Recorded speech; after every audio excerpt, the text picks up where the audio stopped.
switch it up. Change it up. Because you said, why do we always start like that? And I was like, well, It's because, you know why we always start like that? It's because I'm always one that's opening the start, pod. and then I mock you when I start. Welcome back. This is Ayesha, one half of this podcast. This is Lexi, the second half of this podcast. This is Sisters Reading Romance. Yay. Why are you laughing at me? This is last week of January. Last week of January. This podcast will come out On your birthday? after my birthday. I'll be 29 when this is when you're listening to this. I'm 29. It's fucking nutty, but yeah, She's old. It's Also almost champagne birthday. 29 on 29. Yeah, this will be after my birthday. So this week, yep, we're reading Once a Princess by Johanna Lindsay. What's the second book called? It's You Belong to Me. I think that's what it's called. Oh, I wouldn't have guessed that. Yeah. Okay. Also, Once a Princess doesn't really super fit the... No. Yeah. It does have princess in the title, which is accurate, but it doesn't quite fit the rest of the... Does it mean once you're a princess, this happens? I don't know. Because that... You're thinking too far I'm into thinking it. too far into it. So this is from 1991. Yeah. Which is good because Johanna Lindsay's early stuff, I can't. I just fucking can't. It's too much. Well, once it gets a little too rapey, that's when you're just like, ooh, I'm out. Yeah, this one is not quite rapey. That's not the Quite term I'd rapey, use. but it's not quite... Progressive? Yeah. It's very of its time still. Mm-hmm. Okay, tropes. Historical. Obviously. Historical. Enemies to lovers. Yes. Virgin heroine. Yes. Secret identity. He pretends he's not the king. I guess, sure. Insta-lust. Sure. Road trip. Yeah. Kidnapping. I guess. In technical terms, what they did was technically kidnapping, but because they didn't really give her a choice. Yeah. But they didn't hog tie her and, carry her out. I mean, they did it on the second riverboat. time around. Second time around they did, but Yeah. rightly so. Okay, that's all I've got. I mean, yeah, that's all I got. Royals. I guess. A small made-up country in the middle of Europe. Yeah, it is a small made-up country. Although they mention other real countries. Yeah, it's supposed to be on the edge of Russia and Poland. Oh yeah, at the time Poland is Russia. Yeah. Or has been taken by Russia. If that gives you context. Because in the second book, his it's the funny thing is I read the second book before I read this one. So are these two in the second book? Yes, but not as much because that's also a road trip. Oh. It's basically almost the same book. Oh, really? Yeah. Because this is supposed to take place in 1835. Yeah, it happens. I think they're married for a year or two. They don't have any kids or anything. Oh. But they're definitely married, and his dad is dead. Oh. So okay. he's full king. He's full king. Full king. Okay. Do you have any other tropes to add?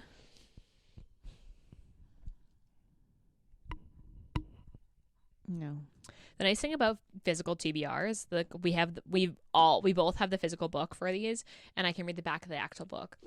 So this has a Goodreads score of 4.09 and had 11,000 ratings, almost 12,000. Mm-hmm. The 4.09 is accurate. That's accurate. I mean, for this book. The thing is Johanna Lindsay's. Yeah, I don't know if I trust Goodreads on Johanna Lindsay in general. Well, because the hard thing is about Johanna Lindsay is that her early stuff is very of its time. So you have to take it with a grain of salt. If you're going to read one of her first, because this is, what did I say, 1991? Yeah. So she was writing until the early 2000s. And So this is about halfway through her career, and the first 10 years of her stuff is like, it's good, but it's very of its time of like when what romance was like in the 80s. Mm-hmm. Whereas like this is in the 90s, and this is on the cusp of like romance changing. Harlequins are not the only way to get romance anymore, but you are getting mainly mass market paperbacks at the grocery store still. You know what I mean? So like, you do have to take it with a grain of salt, because if you read this expecting something different, you're going to give this a low rating.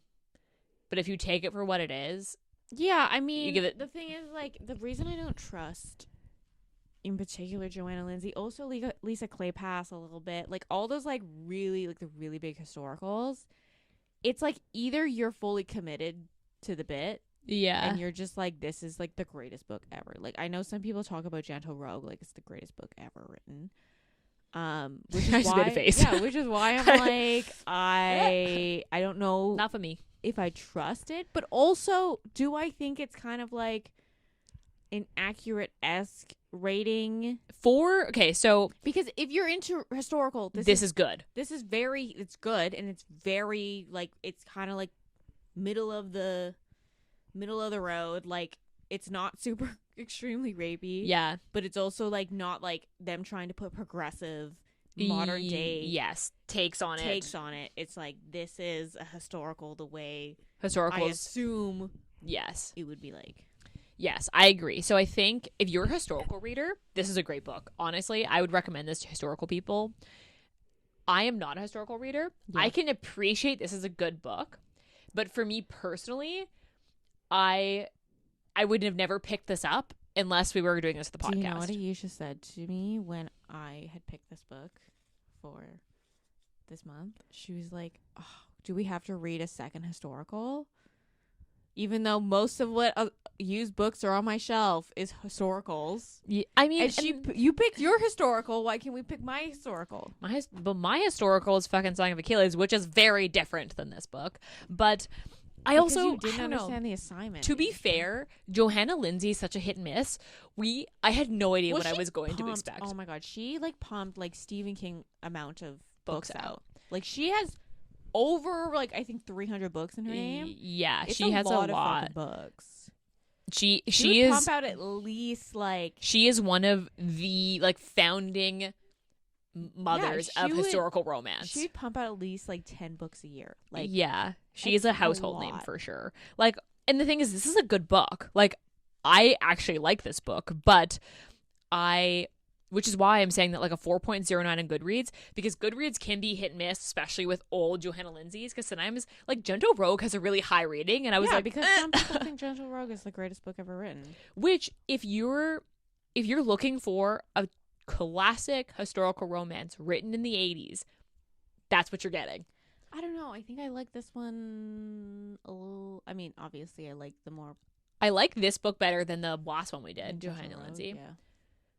So, like, because also, my biggest problem with Gentle Rogue is the fucking age gap.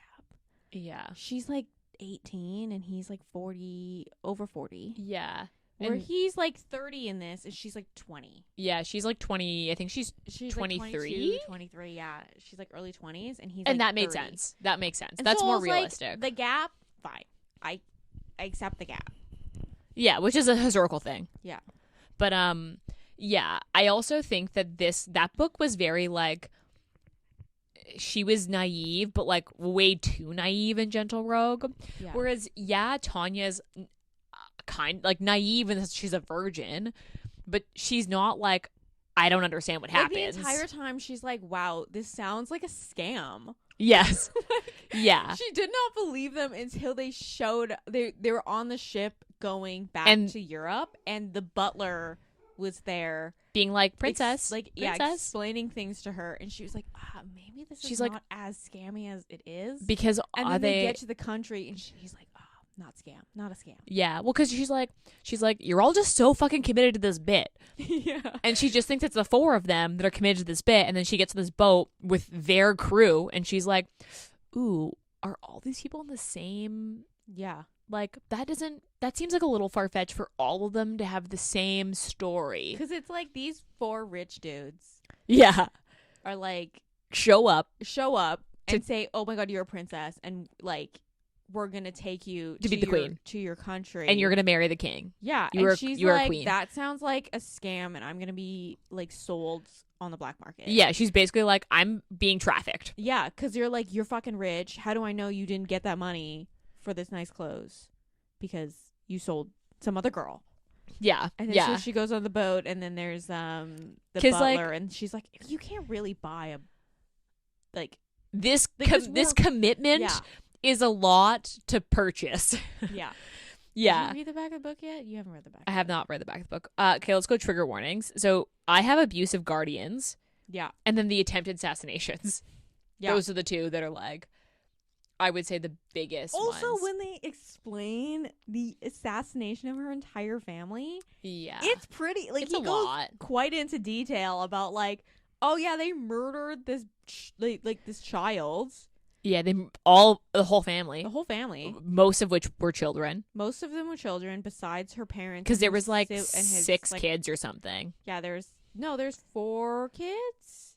I think she was the 6th. No, I think there's 4 kids, and then she was the 5th. And then there was, her father had siblings as well. And they murdered the siblings and all of those kids. And then all, like, her entire line is like gone. She's the last one. Yeah. So they did go pretty in depth with that. I also think if you're someone, the villain in this is basically the mistress. Not really, because she doesn't end up actually, like, being the one trying to kill her. I wasn't a fan of that part, so, like, I will get into it. Read the back of the book. Just read the back of the book. Okay. Once upon a time, in a rustic Mississippi tavern, a beautiful exiled princess was forced to dance for the pleasure of others, unaware of her regal birthright, and infuriated by a magnificent golden-eyed devil who crossed an ocean to possess her. From a far-off land, a bold, brazen prince comes to America to claim his promised bride, but the spirited vixen spurned his affections while inflaming his royal blood with passion's fire, impelling virile Stephen Barney to take in sensuous and searing conquest, the love young Tatiana vowed never to yield.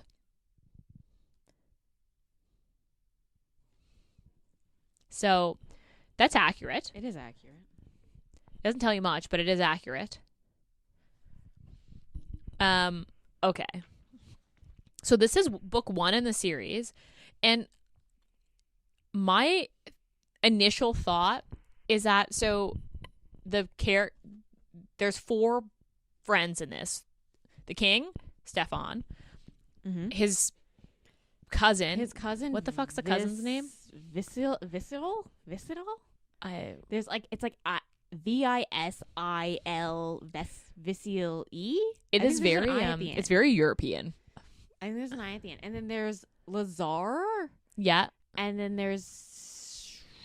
It starts with an S. Like Sergio or Sergi or something. Serge. I think his name is Serge. Like, that's it.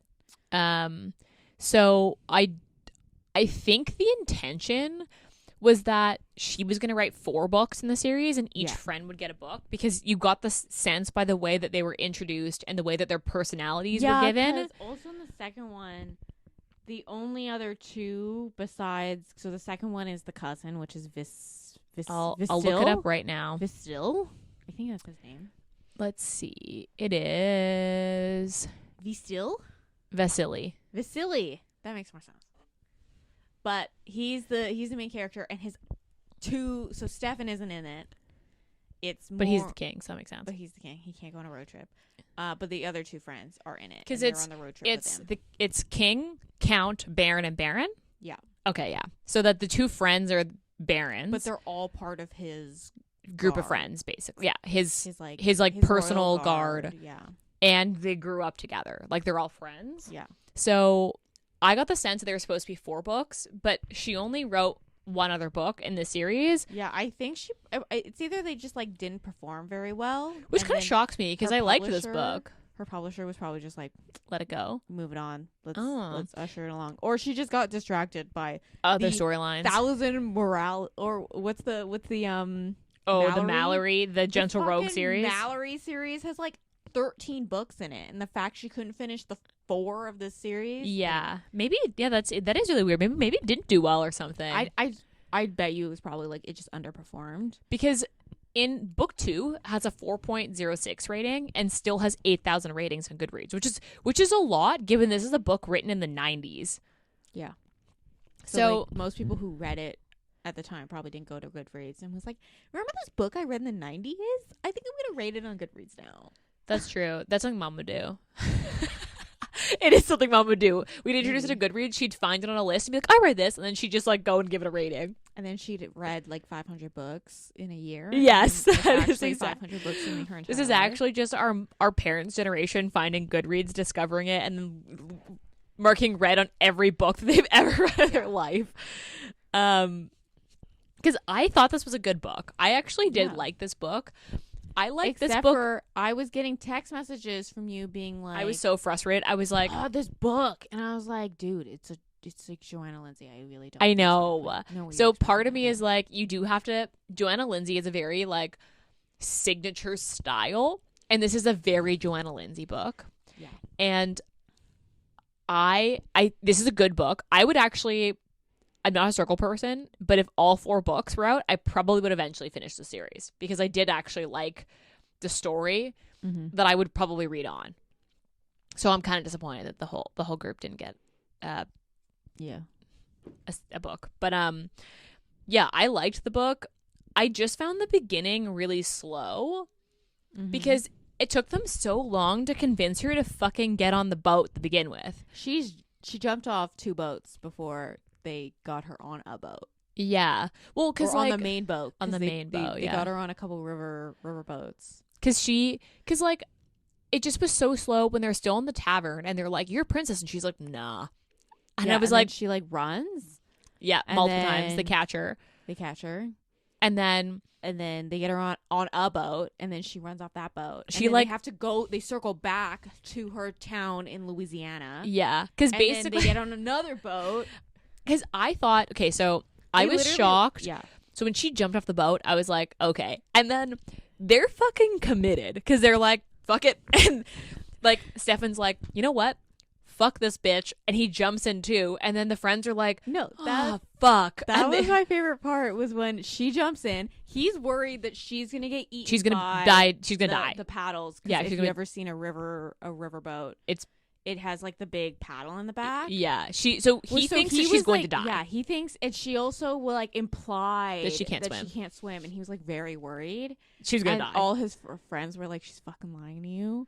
And then when he jumps off the boat, all his friends were like, I guess we're gonna do this." Yeah, they're like, I guess we're fucking getting in this ocean. And then they jumped. It's not an ocean. It's the river. the river. They My jump thing in. Is like, And then they just picked the right bank. I guess they did catch her because they could see her white shirt. So they like were Yeah. like, there she is. So they she swam didn't- after she didn't her. really think that through.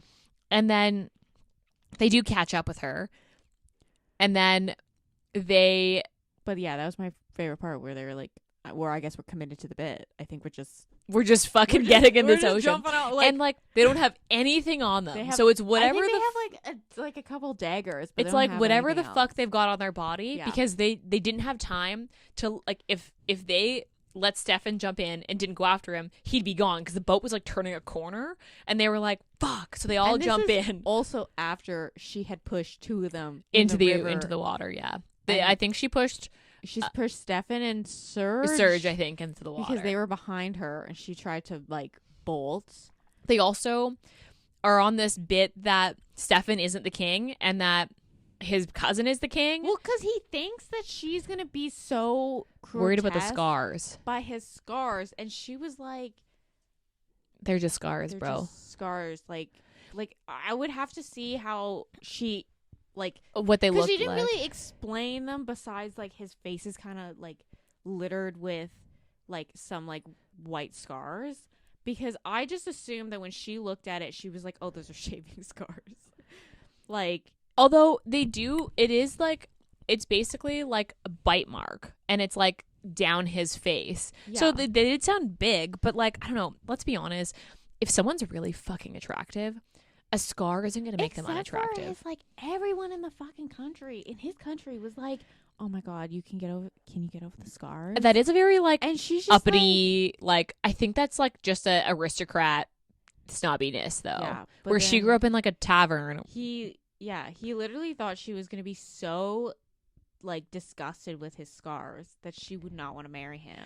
That was, okay. And then he was, like, afraid because he was, like, insecure about the scars. And then she got pretty, and he's like, fuck, she's pretty. Yeah, because she wears, when they first met her, she's wearing, like, ash on her face. I want to know, like, how much fucking makeup was she wearing to the point where they were all like, oh, she's a hag. She's, like, an ugly hag. And, like, probably a lot because they probably, like, she basically made her skin gray, so she looked, like, sunken. She looked like not like underfed. Her eyes looked. She was underfed, though. But she was very skinny. Yeah, but, so like, I mean, because they discovered she was wearing makeup, and they gave her, like, an opportunity. They're like, you could take the makeup off now, and she's like, why don't you go fuck yourself? Yeah, they were the banter in this was good. I just, like, I really hated the, like, everything came back to, like, oh, well, she's a whore. Mm-hmm.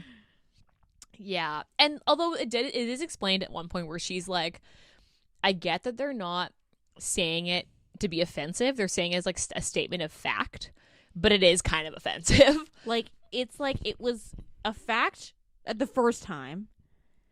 Yeah. Even though she's a virgin.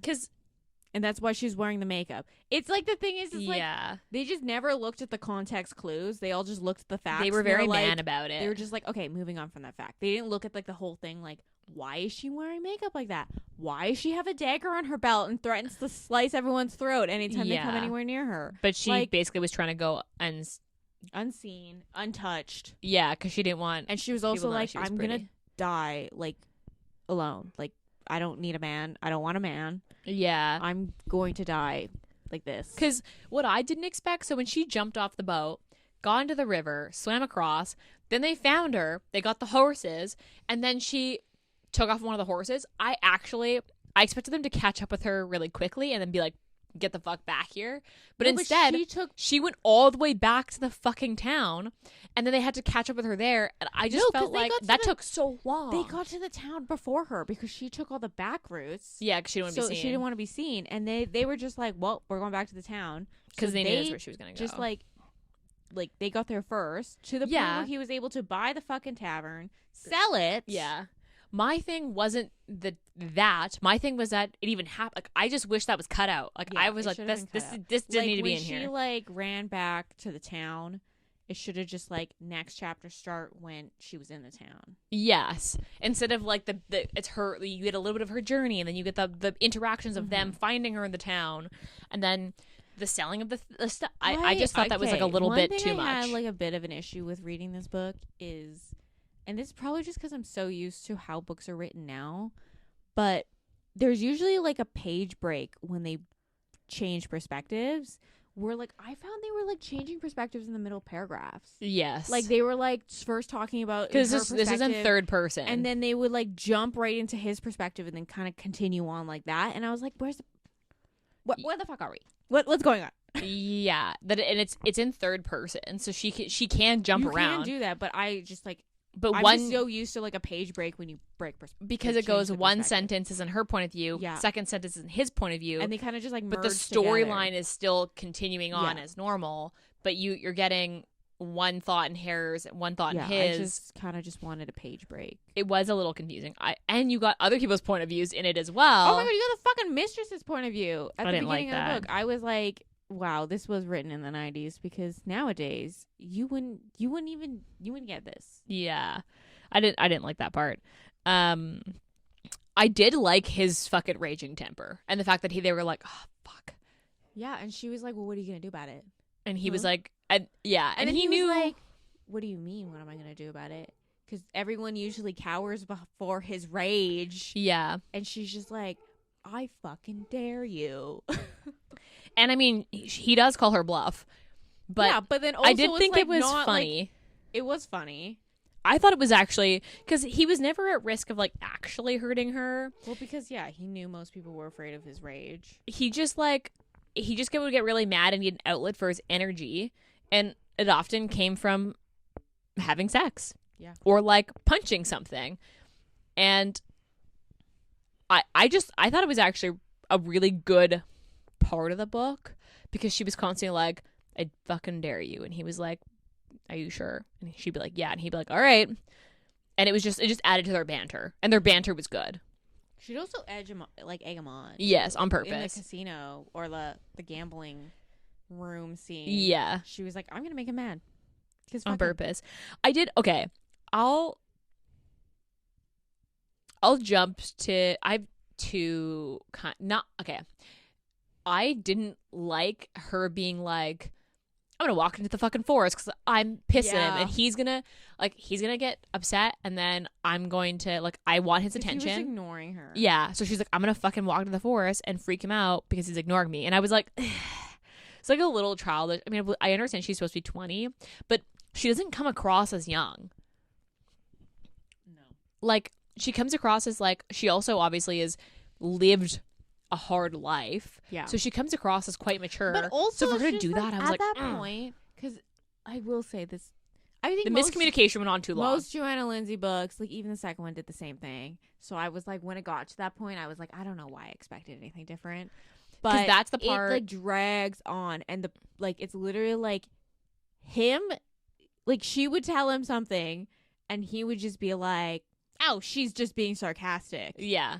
And then and then vice versa. He'd say something and she was like, but I'm a whore. Yeah. Like, he's lying. Or like, they would never take each other seriously even when they did have a moment of honesty. So the miscommunication went on so long. And that's when I texted you being like, I fucking can't. Like, these people need to figure it out. Like, it's too much.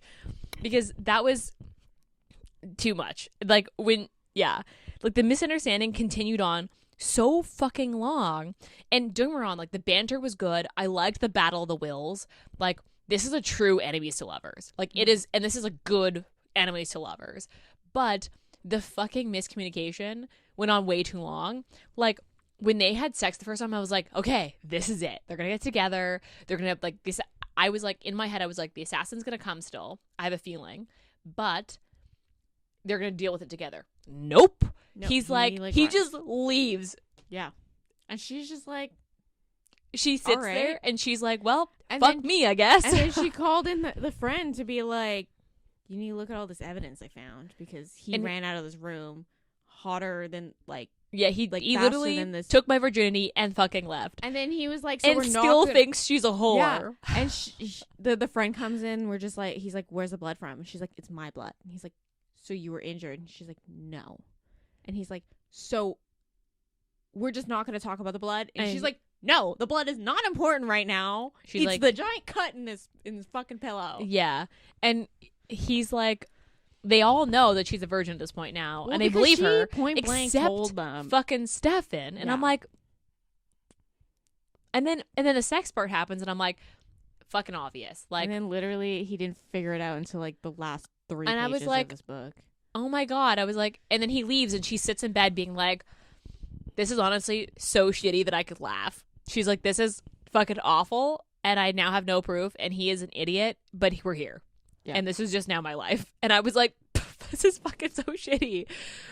And that was too much for me. I was like, no. You need to fucking get your shit together, guys. And the wandering into the woods thing, I'm undecided if I liked it. Because okay, wait, let me finish. So she wanders into the woods. That was fucking annoying, because she was like, I'm doing this to, like, basically get his attention, which is very childish. But then she gets stolen, gets taken to this little fucking mountain town. Yeah. And then the guy is just like, I don't want to have beef with him again. So when he shows up, and she's like, you're not even going to ask for ransom? And he's like, do you want me to ask for ransom? And she's like, yeah, you should get all the money out of him, because fuck him. Yeah. And she doesn't even, like, it was so anticlimactic, because he shows up and he's like, this guy again, and the guy's like, you owe me $500, and he's like, fuck, okay, fine. And then the guy's like, yeah, and you have to fight me, and the whatever, like, the leader is like, you don't have to fight him, like, just give me the $500, you can take her back. And like it was just so random. I mean, it's random, but they needed the scene because she was so certain that the mistress was the assassin that it does confirm it, though. When he was like, "Oh yeah, she gave me this like fake piece of jewelry, which is why I'm giving you back because it wasn't worth this. Because it wasn't even. It's like a fake. It's like glass." Because I was just like, I don't understand why this scene isn't here because nothing. Well, I think it was just so. She doesn't even wake up to see him fight the guy. She has no idea what's happening, and she was safe the whole time. And I was like, what? I think they're in the second book. I think they also kidnapped. Okay. The girl in the second book. Because I wasn't quite sure. I was like, I don't understand. Is this setting it up for something else? But I was like, this just didn't need to be in here. Like, I don't think this did anything. There was another way to link the mistress to this scene besides the way this turned out. Like, it just felt so extra and, like, unnecessary. So, like, my beef with that whole scene isn't the fact she wanders off. It's the, like, why is this fucking weird scene in here? Yeah. Like, this whole, like, sub-story did not need to be here. Correct. Okay, do you have anything else? Any other parts you want to talk about before we go skip to our least favorite and favorite? Or will they be connected? What was your favorite part? My favorite part was the boats. When she jumped off and all the friends were like, fuck it. There's even like, because there's this third person, and at this point they're both off the ship. And there's literally a scene with the three of them standing on the the boat deck. Like, are we gonna do that? And then one of them's like, we should. We gotta do it. They just all jump into the fucking river. My favorite scene is the fucking ending. So she's about to be killed by the assassin. Yeah. And Stefan just waltzes in with a pair of pants, realizes what's happening, throws the virgin blood pants at the assassin, takes his gun, shoots him over within like seconds. And then he's like upset because he's like, your virgin blood is on this, and why didn't you tell me? And she's like, you're an idiot. And he's like, I know. And it just is so, I was just like, what? Because it was like, it was funny because he literally doesn't knock at all. He just throws the door open, realizes that she's about to be killed, immediately throws his dirty ass pants at the assassin's face, takes his gun and shoots him, and then it's fucking over. And I was like, this all led to this moment. And then they had the conversation of like him being like, so you were a virgin? And she's like, yeah. And he's like, why didn't you tell me? And she's like, you're an idiot. And he's like, I did tell you. And he was like, I am an idiot. As he like presents her these and dirty then he pants. was like, but you don't want to marry me because my scars. And she's like, that's literally not the reason. I don't want to marry you because you literally told me I had to marry you. Yes, and not that you want to. Yeah. And because you fucking took my virginity and didn't even realize it. And then you sold my tavern that I worked my entire life to get. Yeah, like the scars are not the problem, bro. Yeah. Like there are other calls coming from within the house, and it's not this. That is not the flag here. Yeah. The red flag is not that. Also the fact that the butler, like his personal butler, laid the dirty pants out as like, you're an idiot. Like that even whole friend, I thought the friend was going to come something. back to the friend being like, here are the sheets. I thought he was going to like, I thought the sheets were I thought he was going to bring up the fact that she was like a whore again with the friends, and then he was like, you're an idiot. You should have looked at the sheets when you fucked her and left. I thought so too. I didn't think it was going to come back the way it did. I thought it was funny, which is why I think it's my favorite scene, because I was like, this is just there's so many things happening here, but the core of it is funny because he just waltzes in and throws these bloody ass fucking pants at this assassin and kills him, and then it's just fucking over. Anyway, that was my favorite part. What is your least favorite part? The fucking mistress at the house, the first house they stay in. Oh, where she kisses him and then she like walks around with Jules, and then she shows up in his room, and he's like, I don't understand why she's ignoring me. It's like, buddy. Weird. Buddy. It's almost like you have like a literal woman that you've slept with hanging off your arm right now. While you're trying to have dinner with your wife. Yeah, while you're trying to have dinner with your like future queen. And it's like, oh my God, like, why is she ignoring me? He is kind of dense. He's very dense. Although they do it to each other at the same time. Yeah. Because she was like, well, I'm going to ignore him because he's his fucking mistress here. Instead of being like, and he was like, if she shows that she's jealous, I'll get rid of her instantly. But I just want to make sure that she wants me. She did show she was jealous. She tried to murder his mistress. Also, the fact that he took his mistress's word, like, I know. because she was like, oh my God, she said she hated your scars because they're disgusting. And he was like, she said that? And I was like, I hated that part. Because like, you know. This is a woman that literally she hates you. She knows she does not like you. She's doing this because it gives her status. Yeah, and she wants to be the king's mistress. And also, she wants to be a fucking lady in waiting. Yeah. That was like, I don't understand why he was like, he thought that was a good idea. Because when she said it out, when he like said it, she was just like, why would I want your mistress to be my lady in waiting? And she just like looks at him like, you're an idiot. Yeah. And she was like, I'll consider it, sure. I'll think about that. But like, she looks at him like, are you dumb? Yeah. My least favorite part is just the constant miscommunication. Like, it went on so long. Basically, all the way up until they get married, which is literally the last chapter. They don't even, getting married is not even on page. It is. They literally miscommunicate. There's no epilogue, by the way. No epilogue. No, which is disappointing. And because this is like a 1999 novel, there's no website to look up for a fucking... I mean, maybe Johanna Lindsay has a website. She's dead, I'm pretty sure. So I mean, she is dead, but maybe someone kept up with the times with her estate. I don't know. And put the bonus chapters. I doubt that. I doubt she wrote any bonus chapters. But yeah, it's just like the miscommunication literally goes up until the last chapter, like all the way to the end. So you don't really get them together at all. Yeah. Okay. But you get them together in the second book, which is, now looking back at the second book, I quite enjoyed that. But now that you know them and you're like, oh, this was fun. This is fun. You saw them together. Okay. What was your rating? I used 4. I used 4 too. Because this is a good book. I devoured this. I read this in a day.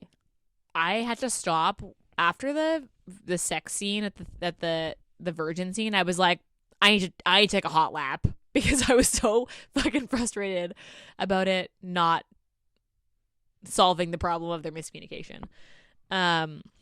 Steam.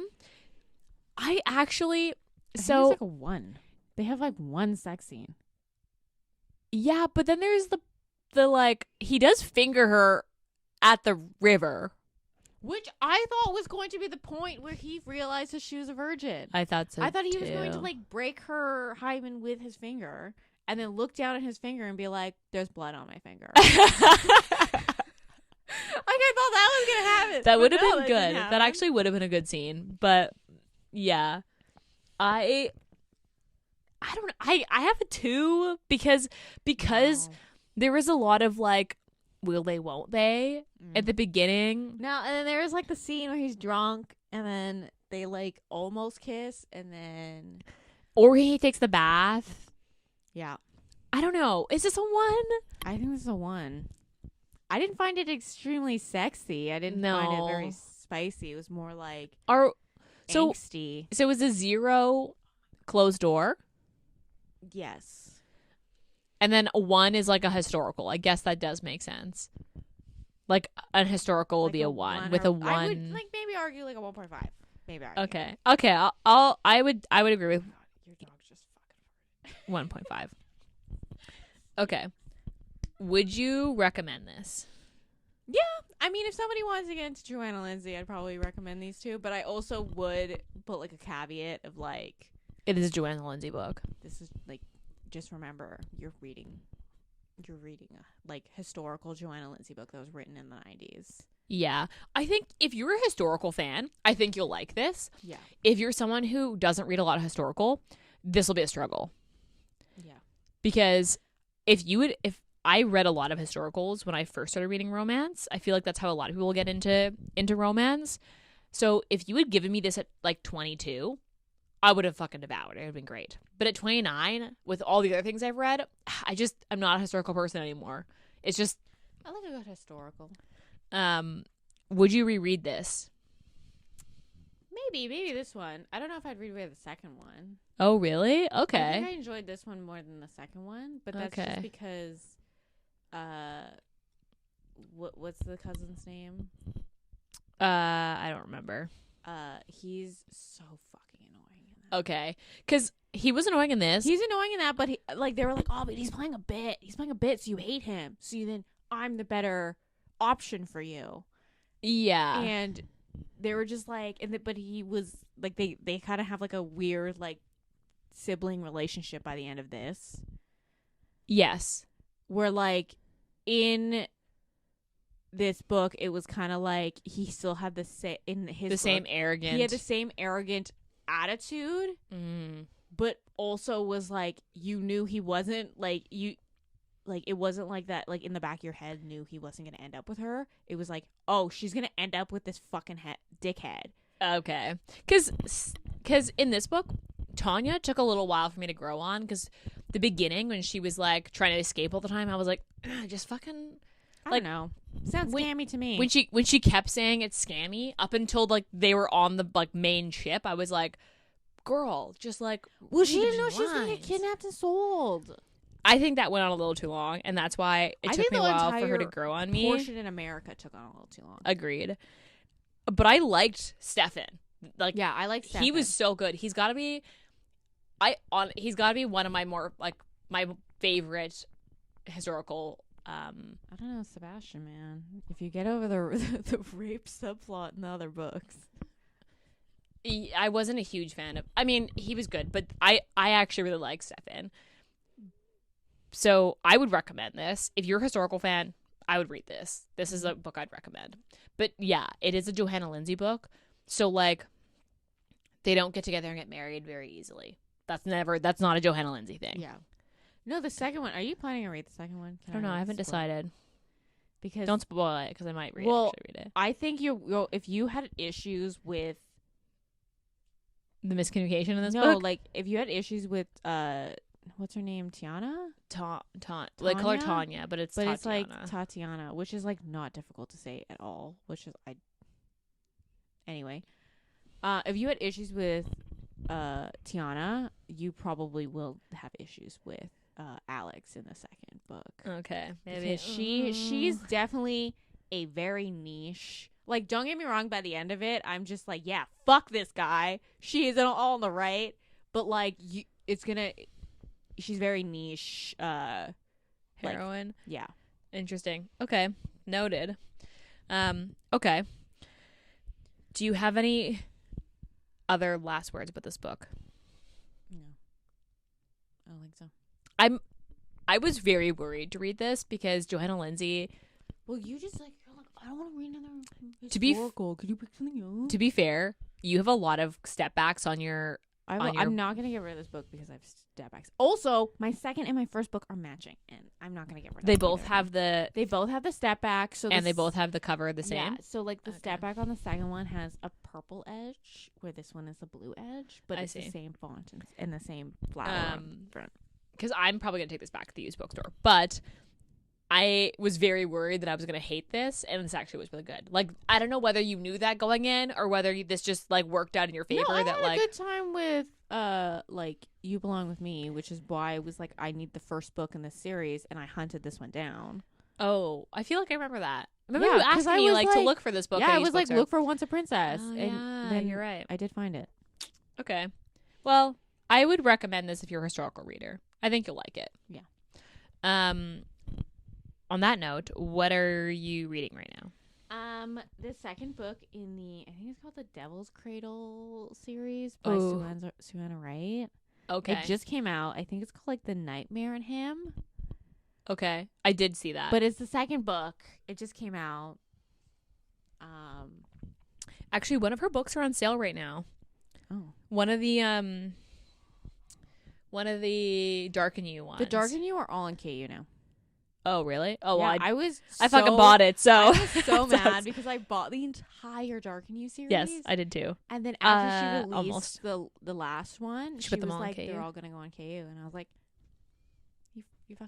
You're joking here, right? I was trying to find the other ones, the shifter books, and they like don't exist on like Kobo. They only exist in Kindle. That makes sense. Which I was kind of annoyed by because I don't buy a lot. If I can help it, I don't buy the Kindle version. I buy the Kobo version. Oh, I only own a Kindle. Because Kobo, they're a regular EPUB, so I can put it on any single e-reader. Like I put it on an iPad, I can put it anywhere. And a Kindle, you're just fucked. You have to keep buying Kindles. I have no, unless my laptop suddenly dies and I decide to buy an iPad instead. Really, only e-reader I'm gonna read is Kindle. Well, anyway, okay. I am reading Raven Song. That's what I'm starting because I got it from the library and I read Wolf Song again, so I'm reading Raven Song again. And I'm starting. I think about that scene, with like him giving back the wolf. Do you like get the sad? Time, I think about that. I'm like, damn, I really fucking balled up with that one. The thing is with that series is I feel like it gets better every time you read it because every time I read it, I get something a little different or something else jumps out at me, and it just gets better every time I've read them. Like Wolf Song, I've read 3 times, and it just hits every fucking time.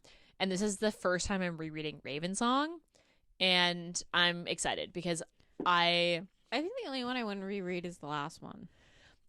The thing is I didn't like Kelly and I quite enjoyed Kelly and Robbie. And Robbie's book, but it's the one that people talk about the most. I think people talk about Gordo and Mark the most. I've seen a lot of Robbie and Kelly stuff, like a lot of art for them. So like I feel like maybe I need to give it another chance. We'll see.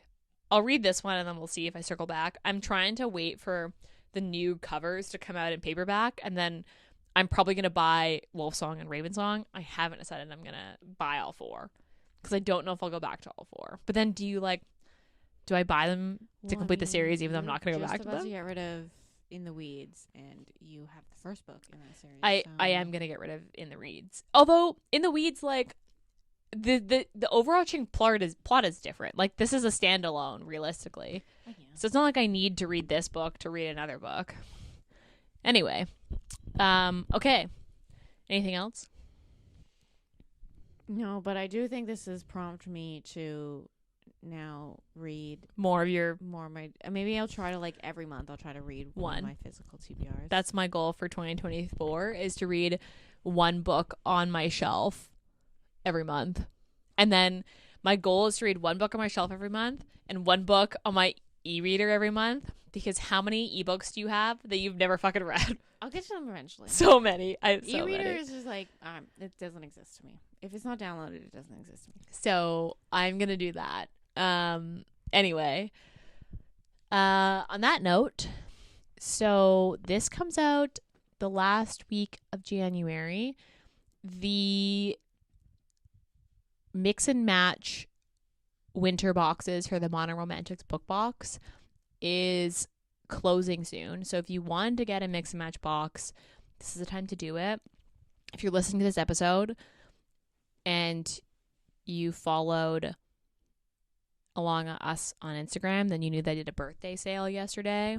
If you missed the birthday sale, you can use our podcast 10% off on the mix and match boxes, which is Sisters Reading Romance, all caps, no spaces. That gets you 10% off anything on the website. Our spring boxes will be released in 2 weeks on February 15th. And the announcements have started to happen. So if you want to see what's in the spring box, we've got 2 books. It's if you like this, try this. And the theme is small town romance for the box. So if you want to see what books or what the items are going in the box, take a look at our Instagram. I try to post them on the podcast Instagram stories. But if you want to see them, you'll have to go to the actual book box page, which is at modern.romantics.bookbox. Otherwise, please rate, review, and subscribe to our podcast. It is super helpful when you rate and review. I think you can rate us on Spotify, but you can't review us. You have to review us on Apple Podcasts. It's actually so helpful for people finding us. In December, actually, we were in the top 200 podcasts in Canada in books. Wow. Top 200 is like, that's gotta be good, right? Yeah. I think that's good. Or top 100. We were 96th for like a week. Wow. So please. What week was that? I don't know. What episode did we release? I'll have to look at it. But I got shitting on a book the entire time. Those books do tend to get us higher ratings. If you rate and review us, it's super helpful. We really appreciate it. It helps people find us. It helps us get recommended to people on podcast apps. Also, check out our website. The blog will be updated for January with our review summaries sometime before Valentine's Day. And then, obviously, our newsletters and the Mono Romantic book boxes on the website. So take a look. We appreciate if you want to connect with us. I manage the Instagram, so it's more than likely myself. So if you want to talk to Lexi, you will have to request it. But I probably will not. For the most part, I manage the Instagrams. So if you want to connect with us, that's where we are. That's where we are engaging the most. And February is Fanfic Feb. So stay tuned. We will have fanfic coming, which I feel like is an untapped place. You should never really dipped your toe into fanfic. I did when Tumblr was still a thing. I was like heavy into fanfic when I was a teenager. Which is like I was too, but only when Tumblr was a thing because I was getting a lot of Tumblr ones. And then after Tumblr stopped being a thing, I kind of fell off. Still kind of a thing. Is it though? I thought it was doing I thought I heard it was like coming back. And I heard that too. I thought then it died. The little Gen Xers or Gen Zers are coming back. You know when I Tumblr. stopped Tumblr is when they put the censors on it and you couldn't see like explicit content on. Oh, so you Tumblr. were only on Tumblr for sex. I mean, that was like hence. Don't get me wrong, Tumblr was known for that. Hence why I ended up on fanfic. I think I was on on Tumblr. a very different spectrum of Tumblr. Okay. So I mean, if that gives you any idea of what kind of fanfic that I had devoured when I was on Tumblr, that'll tell you. Anyway, Fanfic Feb coming to you next week. We'll be back in your ears. Bye.